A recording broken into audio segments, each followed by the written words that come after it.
Thank you guys for joining me for another one today, and joining Bismarck as well, because today we're going to be talking about a awesome knife, the Ontario SP6. And man, what a freaking blade, dude. So I hope you guys enjoy this review. We're going to be field testing it. We're going to be talking about the differences between some of its counterparts and a couple of other things as well. And I'm going to also tell you guys a little bit about some of the other knives that are coming up in the knife reviews. Man, I'm so excited to get started today, guys. Thank y'all for joining me. Yeah!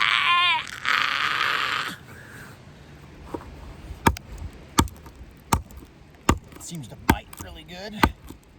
This is, boys, more or less out of the box sharpness here. Haven't really done anything. Just doing a one-sided chop. See how she does.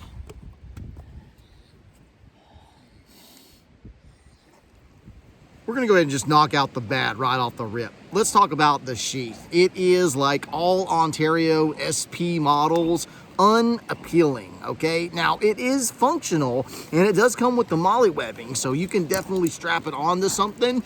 And I mean, I guess if you wanted to aesthetically make it appealing, you could wrap it in some like coyote or olive drab 550 cord to kind of give it a different kind of appearance. But yeah, boys, the sheath is really unappealing, but again, it is functional.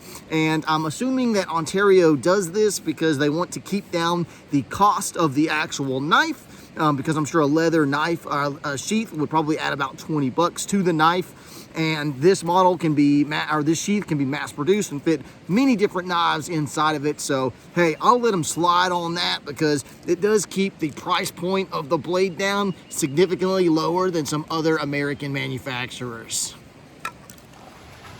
So, brothers, here we have a look at the sheath as it is securely mounted to the molly webbing on the day pack, okay? And for those of you who don't know, the weave purpose of the molly webbing is so that if you're injured in combat or something, or my compadre is, I can grab any piece of gear on him and then pull him, okay?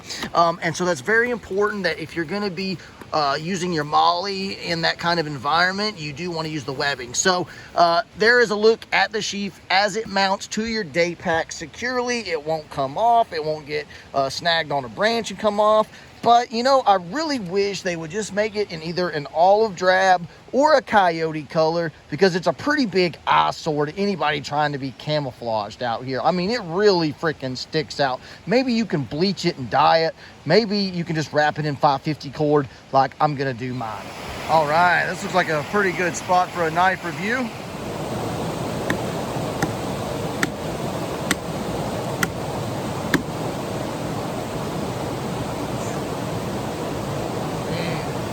Fighting pretty good, boys.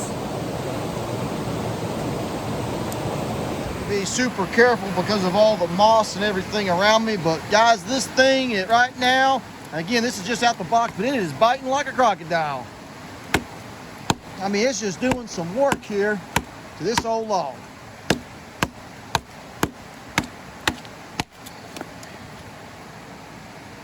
Woo! Granted, not the most seasoned wood. Looks like it's been dead a little bit. It's been up on there. It ain't necessarily been down in the creek, but I tell you what, I'm pretty impressed by it. I think that's doing a great job at whacking. Look at that. Look how clean those cuts are. I mean, look at that. Woo! Man, isn't that pretty? Man. Let's see how deep she can bite.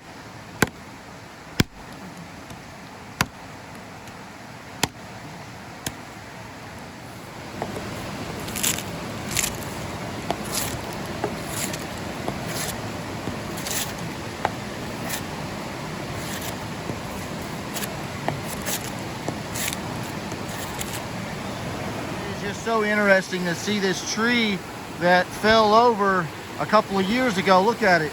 It's still putting out leaves. It's still springing life, man. That's just wild to me. It just goes to show you how beautiful and full of life Tennessee, and not only Tennessee, but the woods and the forest is.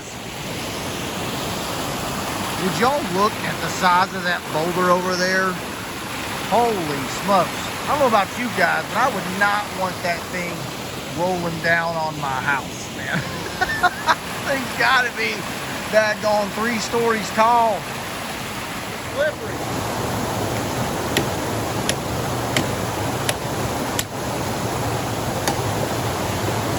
All right, let's see what kind of indent we can put here in this wood.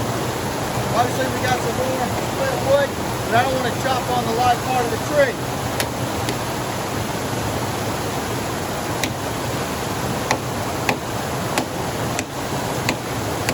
It's very seasoned. It's not rotten.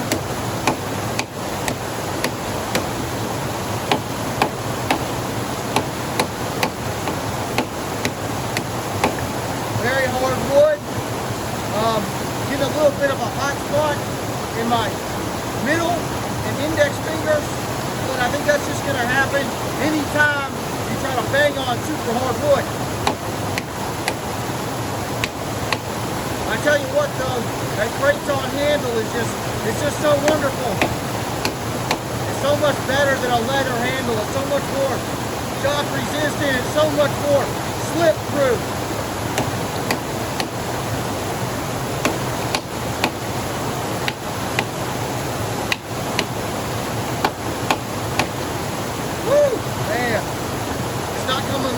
Nothing that comes loose from the handle. The handle is completely surrounding the knife. So, I mean, it's just not falling apart. This part, do me a favor and don't step on my camera. Shit, that. Rocks are slippery, but you guys can see in that really seasoned wood, man, it's doing a little bit of damage. I mean, it's doing pretty good for a combat knife. Obviously, if you had a big, heavy Bowie knife, it'd be doing a little bit better. That log is probably...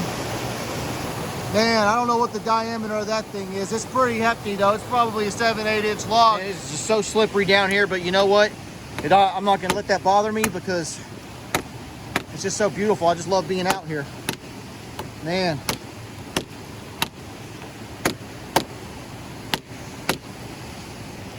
Look at that thing. I mean, it just bites, dude. It bites really good. You know? It's got a good saber grind to it. And it's tough. I just feel like it's a very, very tough knife.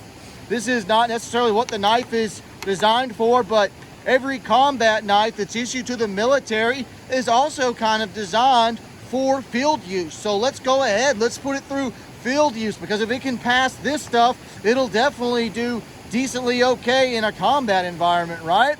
In fact, I would much rather have a stronger, tougher knife like this to go with me every day than some little bitty old stiletto that ain't gonna hold up for nothing, right? Hoorah!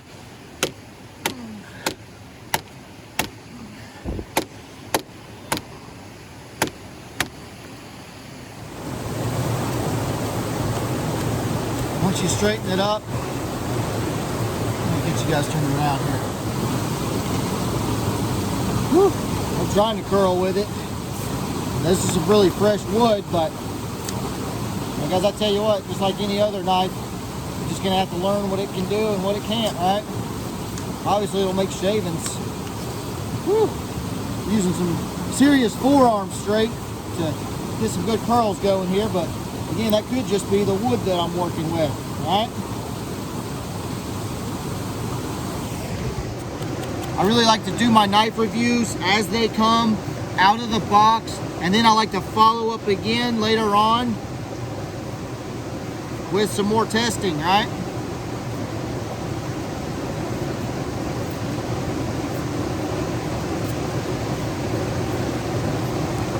So, having to put forth a lot of effort.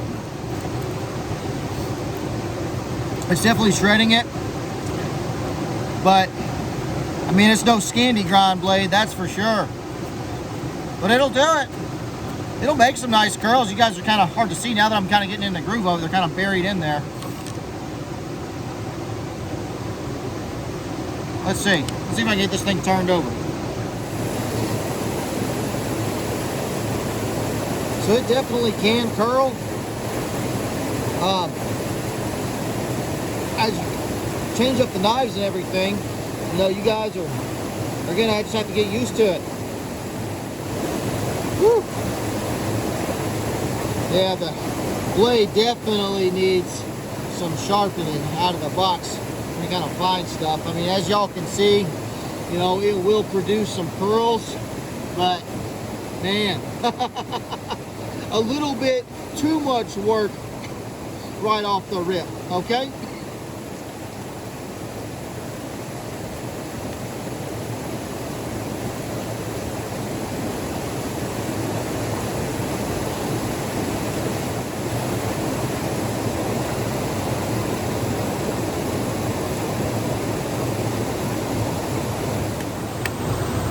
You know, I think it bites okay. You're probably gonna hear me say this a lot in this review, but if you really want a super effective bushcraft knife, you are gonna have to do some edge work on it. I've come to find out that it's pretty common with most of Ontario's knives, and that's honestly to be expected. Typically, a military issue knife, a field knife, a combat knife doesn't necessarily come razor sharp, paper shredding sharp. In fact, it almost never happens. And you know, it's really not necessary on these kinds of blades. You might even want a 25-degree cut on your knife compared to a 20-degree cut, just for edge retention purposes. Okay, so because you know, if you're in a heavy environment or a heavy field use environment, you might find yourself doing a lot of different stuff with this knife, prying, cutting open boxes, which is terrible for blades, right?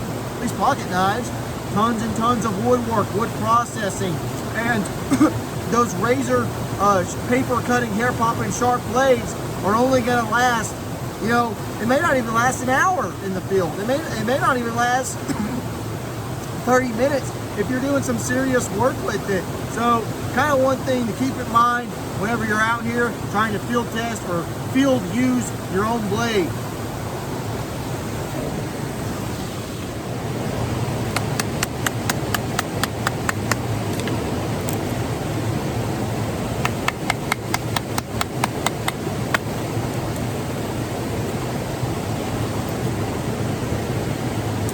These saber grinds and this big fat center of the blade, I can already tell you, that thing right there is going to be killer for splitting wood, man.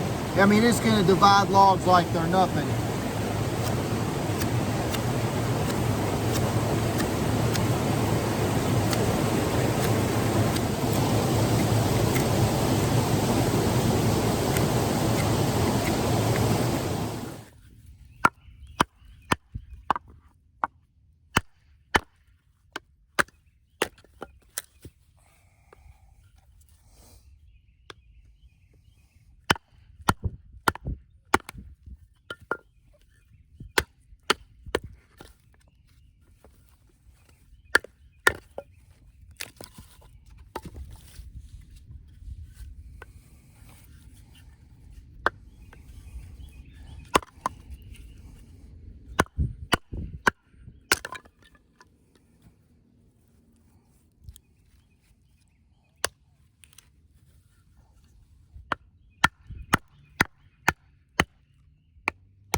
Trying to get right through that big knot right there.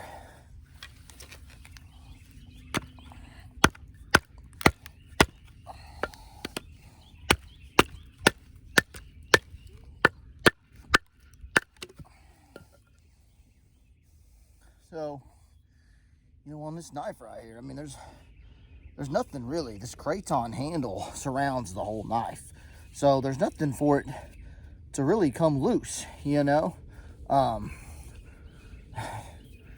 The steel isn't gonna, you know, break or chip. There's no nicks or dings on there, because it's got a craton handle. It actually feels pretty good when you're batoning because, you know, you don't really feel that shock. You just don't.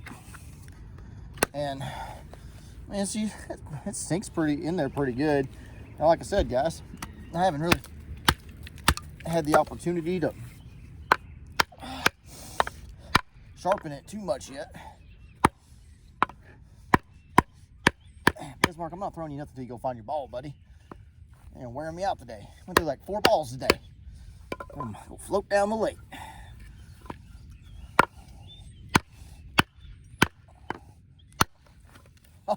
Well, there you go.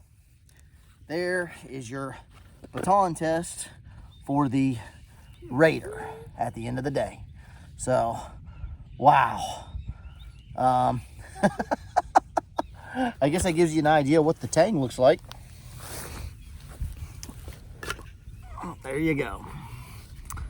Man, darn. I was gonna give this knife so much kudos, and there it went, man. So sad, but that goes to show why you shouldn't be doing stupid stuff with your knives, so. Guys, I almost forgot to say, I treat all of my knife reviews equally. I put everything through the same paces. This was, and this hurts me to say this, my first day out here in the field with this knife doing a test review. It's not like it broke after 3 years of abuse. This is the first day, and I didn't even get to the section of my video where I put my own grind and sharpen on there. So, oof.